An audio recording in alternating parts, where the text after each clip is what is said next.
Hello everyone, my name is Bharat Tyagi, Faculty of Physics, PP Swani Center for Excellence.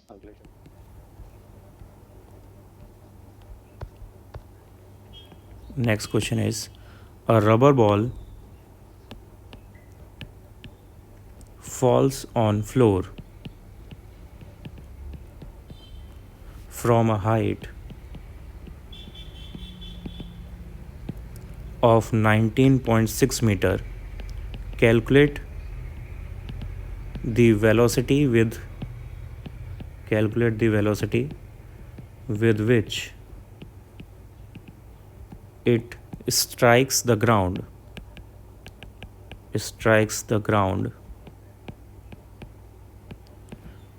Full stop. To what height will the ball rebounds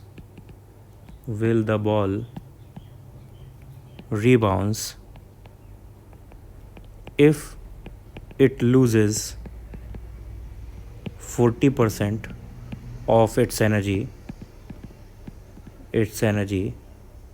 while striking the ground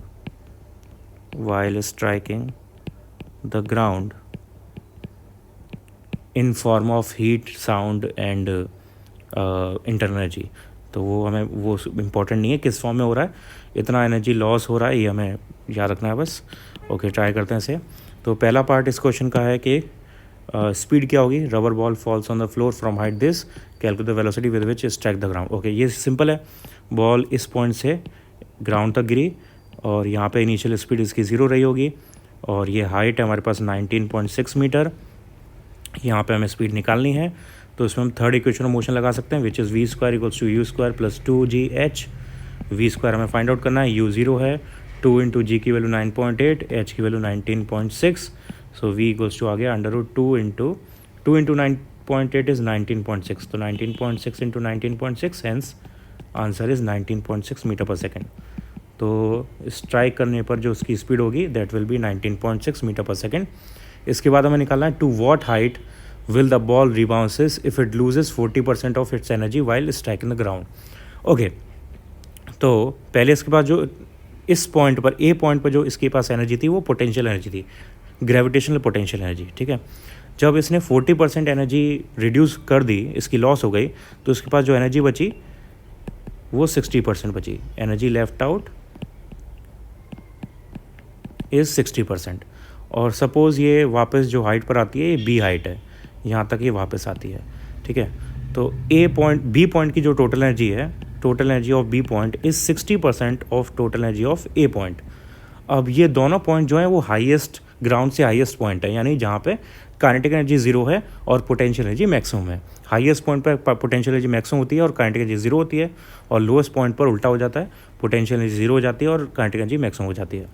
तो हम यहाँ पे highest point की बात कर रहे हैं तो वहाँ पे सिर्फ हम पोटेंशियल एनर्जी लेंगे बिकॉज काइनेटिक एनर्जी वहाँ पे 0 होगी. So energy of B point is kinetic energy of B point plus potential energy of B point and 60% kinetic energy of A point plus potential energy of A point. तो kinetic energy of B point and kinetic energy of A point is 0 because these are the highest point. and UB का formula होगा mgh' और 60% का मतलब हो गया 0.6 और UA का फॉर्मूला होगा mg × h. तो mg से mg कैंसिल आउट, h' आ गया 0.6 time into h which is 19.6 metre. तो इन दोनों का मल्टीप्लाई कर देंगे, वो हमारे पास इस क्वेश्चन का आंसर आ जाएगा. ओके, ये टॉपिक हो गया. Next topic is collisions. Important topic है और इस चैप्टर का लास्ट टॉपिक है, लेकिन थोड़ा लेंथी है. कोलिजन्स का सिंपल मीनिंग क्या है कि दो बॉडीज़ कोलाइड कर रही हैं, टकरा रही हैं एक दूसरे से, उसको हम कोलिजन बोलते हैं. अब उसको एनर्जी कंजर्वेशन और मोमेंटम कंजर्वेशन के बेसिस पे कैसे स्टडी करेंगे वो हमें यहाँ पे देखना है. ओके, सो पहले इसका एक प्रॉपर डेफिनेशन देख लेते हैं. A collision as an isolated event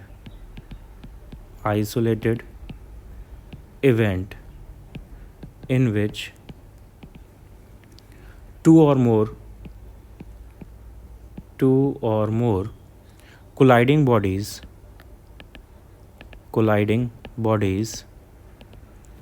exert relatively strong relatively strong forces on each other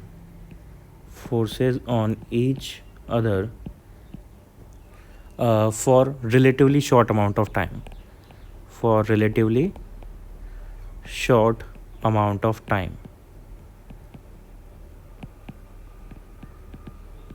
So it is like the concept of impulse. जब दो बॉडीज़ कोलाइड करती हैं तो बहुत छोटे टाइम के लिए वो एक दूसरे के कांटेक्ट में आती हैं और वो जो सारा फोर्स है वो उसको छोटे से टाइम के लिए लगाती हैं एक दूसरे पर. तो ये इम्पल्स की तरह काम करता है, इम्पल्स का एग्जांपल है. एंड इम्पल्स का मीनिंग ही होता है चेंज इन मोमेंटम. तो यहाँ पे मोमेंटम कंजर्वेशन काफ़ी मेन रोल प्ले करेगा और एनर्जी कंजर्वेशन तो हर जगह एप्लीकेबल है ही ऑब्वियसली. मैं दोबारा बता देता हूँ, मैंने आपको मेंशन किया था कि एनर्जी कंजर्वेशन यूनिवर्सल लॉ नहीं है. कुछ जगहों पे एप्लीकेबल नहीं होता, लेकिन वो जिन जगहों पे एप्लीकेबल नहीं होता वो बहुत रेयर हैं. उनके बारे में बहुत स्पेसिफिकली 12th क्लास में बात होगी. 11th में उसका कोई रोल नहीं है. तो 11th के पूरे सिलेबस में हमें एनर्जी कंजर्वेशन अज्यूम करके चलना है, वो होता है. ठीक है, ओके. और आइडियल सिचुएशन में ऑब्वियसली. नेक्स्ट इसमें कोलिजन हमने देख लिया. अब टाइप्स ऑफ कोलिजन कौन से होते हैं उनके बारे में बात करते हैं. दो टाइप हैं कोलिजन के mainly. Types of collision, first one is elastic collision and second is inelastic collision.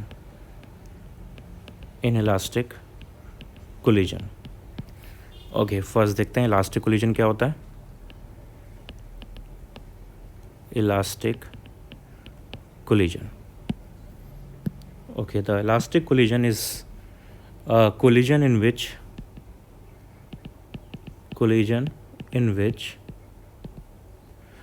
there is absolutely no, ये आइडियल केस है, there is absolutely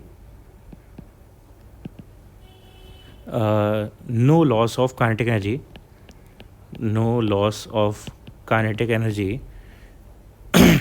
ठीक है, बस यही है.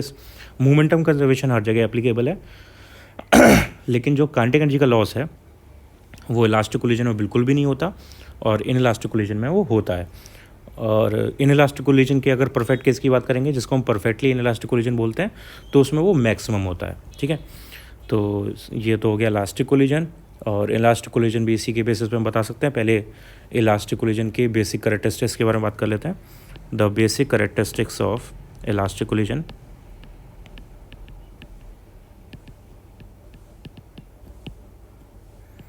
Elastic collision. First, linear momentum is conserved. It is always conserved. ये याद रखना हमेशा. Linear momentum P किसी भी टाइप के कोलिजन में ये हमेशा कंजर्व ही होगा. Second, total energy of the system is conserved. यानी हम अज्यूम कर रहे हैं कि कोई भी फ्रिक्शन या इंटरनल चेंज में कोई भी एनर्जी लॉस नहीं हो रहा है. ये आइडियल सिचुएशन है. Total energy of the system is conserved. Third, the kinetic energy is conserved.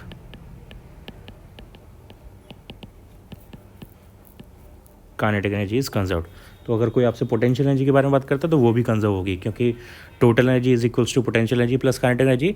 तो अगर टोटल एनर्जी कंजर्व्ड है और काइनेटिक एनर्जी कंजर्व है तो ऑटोमेटिकली पोटेंशियल एनर्जी भी कंजर्व होगी. Fourth point, elastic collision is only possible if all the forces are conservative forces. The forces involved in such collision must all be conservative.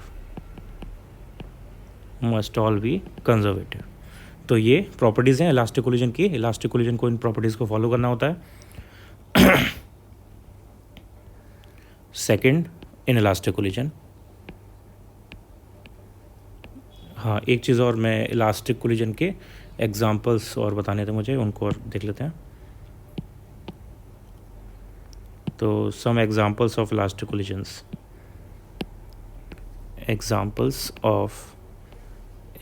Collisions. बहुत कम examples हैं elastic collision के, क्योंकि यहाँ पे energy loss बिल्कुल नहीं है, काइनेटिक एनर्जी लॉस बिल्कुल नहीं है, और जो कि बहुत रेयरली, बहुत कम एग्जांपल्स में ऐसा होता है. आइडियल सिचुएशन है ऑलमोस्ट, लेकिन फिर भी क्लोज टू आइडियल सिचुएशन जो है इसकी, जिनमें ऑलमोस्ट नहीं होता, यानी ऑलमोस्ट जो इस कोलिजन को फॉलो करते हैं, these are collision between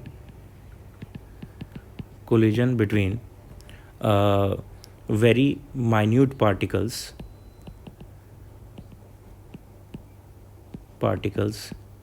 like atoms and subatomic particles.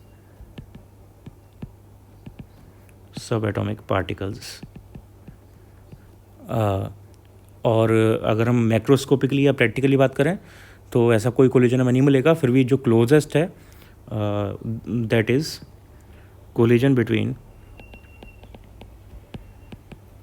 To ivory balls. जो एलिफेंट टीथ से जो बॉल्स आइवरी मटेरियल बनता है उसकी जो बॉल्स होती हैं उनके बीच का जो कोलिजन है it is very close to elastic collision. Collision between two ivory balls is very close to elastic collision.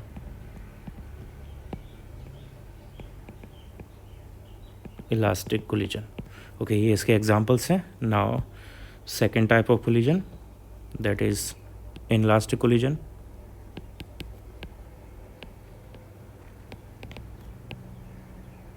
Inelastic collision. Okay, inelastic collision is a collision in which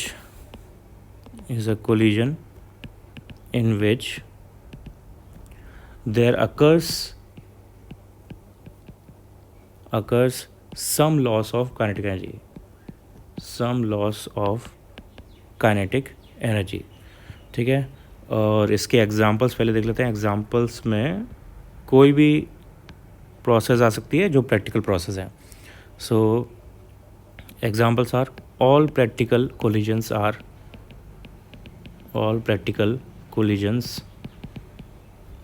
are inelastic. Example के लिए hitting a cricket ball by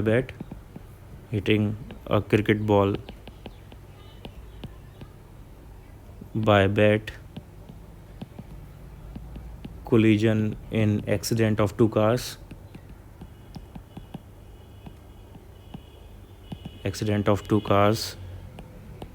etc. कोई भी example आप यहाँ पर डाल सकते हो, सारे इनइलास्टिक कोलिजन के लिए ही एप्लीकेबल होते हैं.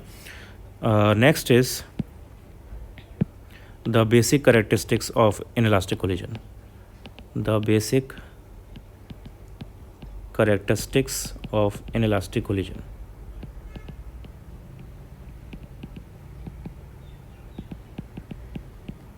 So first one is the linear momentum is conserved. As I said before, linear momentum her type के कोलिजन में कंजर्व है, is conserved. Second, total energy is conserved.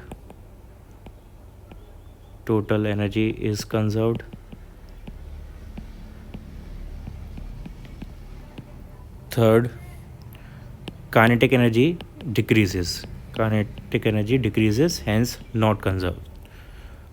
Fourth, some or all forces involved are non-conservative. तो कुछ ना कुछ इसमें forces ऐसे होने चाहिए जो नॉन कंजर्वेटिव हैं.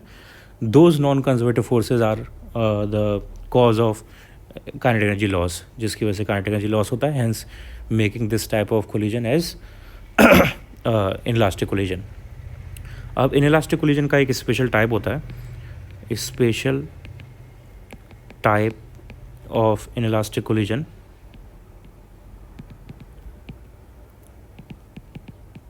it is perfectly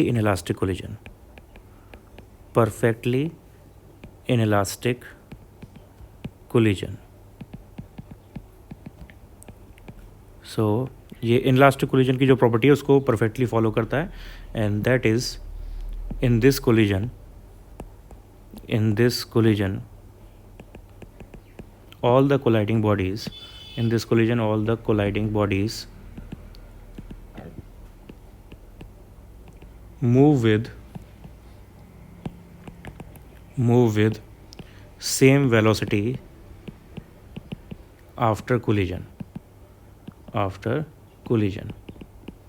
सो इसके एग्जांपल में क्या आ सकता है, जैसे सपोज़ एक आपने बुलेट फायर करी एक वुडन ब्लॉक के अंदर, तो वो वुडन ब्लॉक के अंदर बुलेट जो है फंस गई और फिर वो दोनों एक साथ चलने लगे, तो ये परफेक्टली इनलास्टिक कोलिजन होगा, क्योंकि जो दोनों बॉडीज़ हैं आफ्टर कोलाइडिंग वो सेम वेलोसिटी से मूव कर रहे हैं। बेसिकली कोई भी चीज़ अगर कोलाइड करने के बाद जुड़ जाती है, स्टिक कर जाती है, तो वो परफेक्टली इनलास्टिक कोलिजन का केस बनेगा, यानी उनकी दोनों की वेलोसिटी सेम हो जाती है। ठीक है, जैसे एक और एग्जांपल इसका, अगर आपने कोई स्टिकी चीज़ लेके वॉल के ऊपर मारी और वॉल के ऊपर वो चिपक गई, तो वो भी परफेक्टली इलास्टिक कोलिजन का केस होगा, क्योंकि आफ्टर कोलिजन दोनों की वेलोसिटी ज़ीरो हो गई, यानी सेम हो गई। ठीक है, या ऐसे कोई आपने स्टिकी चीज़ एक स्टिकी चीज़ दूसरी स्टिकी चीज़ पर फायर करी और दोनों एक दूसरे से चिपक के एक साथ मूव करने लग गई, तो वो भी ऑब्वियसली परफेक्टली इलास्टिक कोलिजन का केस होगा। सो ये इनइलास्टिक कोलिजन का एक स्पेशल केस है। अगर आपके दिमाग में ये क्वेश्चन आ रहा है कि इनइलास्टिक का एक परफेक्ट केस हो सकता है, तो इलास्टिक का परफेक्ट केस क्यों नहीं होता है, तो उसका आंसर ये है कि जो इलास्टिक कोलिजन है उसको दोबारा आप पढ़ना, वहाँ पे हमने ये मेंशन किया है ऑलरेडी कि जो इलास्टिक कोलिजन है वो ऑलरेडी परफेक्ट केस है, वो ऑलरेडी एक आइडियल केस है ना। तो अगर कोई चीज़ इलास्टिक कोलिजन कर रही है तो वो ऑब्वियसली परफेक्टली इलास्टिक कोलिजन हो रहा है, क्योंकि वहाँ पे कोई भी काइनेटिक एनर्जी लॉस नहीं है। ठीक है, अगर वहाँ पे काइनेटिक एनर्जी लॉस हो रहा है, यानी वो परफेक्टली इलास्टिक कोलिजन नहीं कर रही है, तो उसको हम इनइलास्टिक कोलिजन बोलते हैं, है ना। तो इसलिए परफेक्टली इलास्टिक अलग से मेंशन करने की ज़रूरत नहीं है हमको। ओके, नेक्स्ट टॉपिक इज़ इसी कोलिजन के अंदर है ये कोफिशिएंट ऑफ रेस्टिट्यूशन और कोफिशिएंट ऑफ रेजिलियंस, एक ही बात है, दो नाम है इसके। कोफिशिएंट ऑफ रेजिलियंस,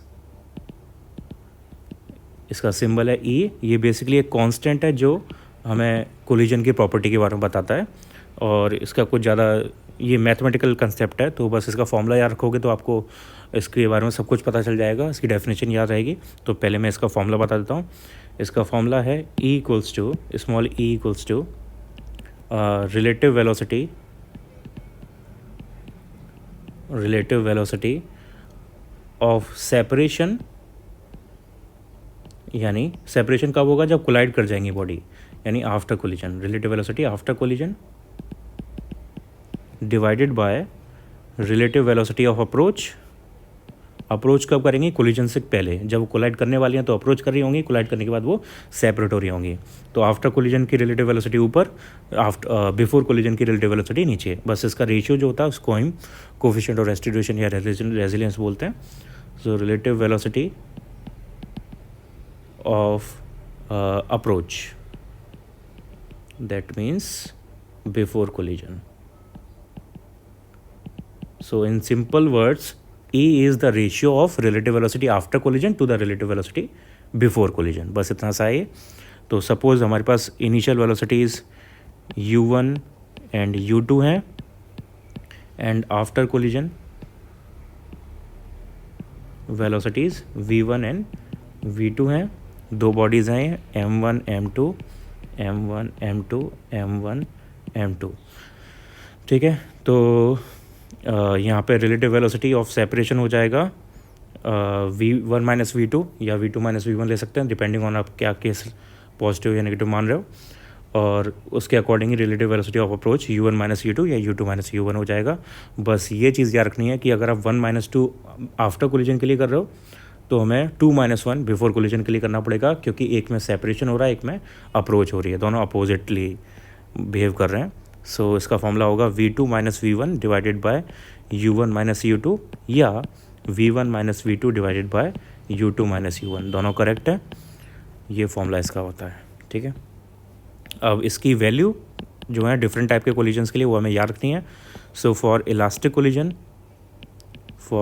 कोलिजन कोई एनर्जी लॉस नहीं होता, तो उस केस में relative velocity after collision and before collision same रहती हैं, hence E is equals to 1, यानी v1 minus v2 is equals to u2 minus u1। ये कंडीशन इलास्टिक कोलिजन में फॉलो होती है, इसको हम प्रूव करेंगे आगे डेरिवेशंस में। Next, for perfectly inelastic collision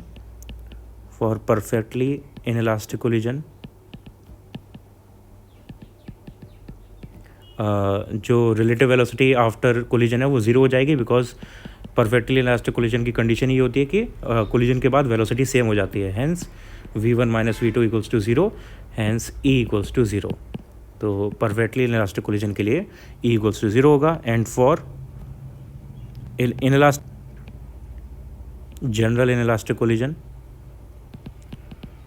the value will be between 0 to 1। 0 हो सकती है लेकिन 1 नहीं हो सकती। अगर 1 हो जाएगी तो वो इलास्टिक हो जाएगा, 0 हो जाएगी तब भी वो इनइलास्टिक रहेगा, लेकिन एक परफेक्ट केस। तो ये सारी वैल्यूज़ हैं डिफरेंट टाइप के कोलिजन्स के लिए, इन वैल्यूज़ को हमें याद रखना है। ओके, तो ये हमारे पास हो गया। नेक्स्ट टॉपिक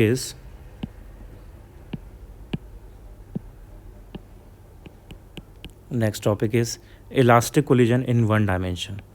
अब हमें इनके डेरिवेशंस देखना है। पहला डेरिवेशन है इलास्टिक कोलिजन